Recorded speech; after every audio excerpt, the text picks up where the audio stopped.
देश हित में ही श्री सीपी राधाकृष्णन विजयी होंगे, एनडीए के उम्मीदवार हैं और जिस प्रकार से जिस संस्कृति और सभ्यता को लेकर के वो आगे बढ़े हैं, वो संस्कृति और सभ्यता की विजय होगी और श्री सीपी राधाकृष्णन ही देश के उपराष्ट्रपति बनेंगे।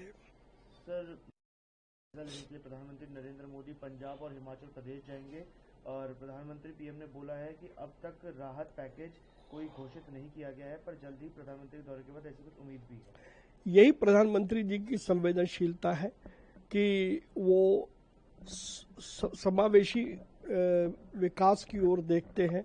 कहीं पर भी कभी कोई कैलामिटी अगर आई है या कोई प्रकोप आया है तो प्रधानमंत्री जी ने आगे बढ़ चढ़ करके उसकी स्वयं देखरेख की है और इन मामलों में भी ऐसा ही करने वाले हैं। है कि मोदी और ट्रंप के गठजोड़ से देश को नुकसान हुआ है और पीएम देश के दुश्मन बन गए हैं।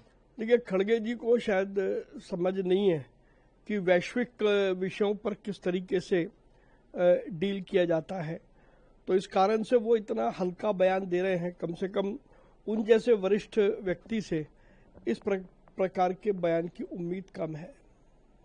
सर, राहुल गांधी ने अपने जिसमें उन्होंने वोट अधिकार यात्रा की बात की है और साथ ही चुनाव आयोग पर बीजेपी का पक्ष लेने का आरोप लगाया है। देखिए, हम सब जानते हैं कि राहुल गांधी की जो वोट अधिकार यात्रा थी वो उनकी अपनी राजनीतिक महत्वाकांक्षाओं को पूरा करने की यात्रा थी, जिसमें वो बुरी तरह फ्लॉप हुए हैं और इसीलिए वो अनर्गल आरोप चुनाव आयोग पर लगा रहे हैं, भाजपा पे लगा रहे हैं।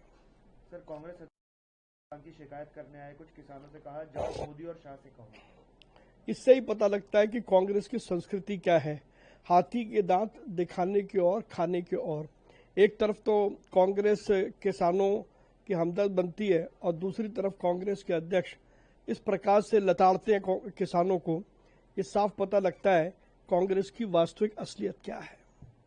सर, अरविंद केजरीवाल है तो अमेरिकी सामान पर 75% टैरिफ लगाओ। उन्होंने अमेरिकी कपास आयात शुल्क हटाने के फैसले का विरोध किया और मोदी सरकार को टैरिफ लगाने को लेकर चैलेंज दिया है।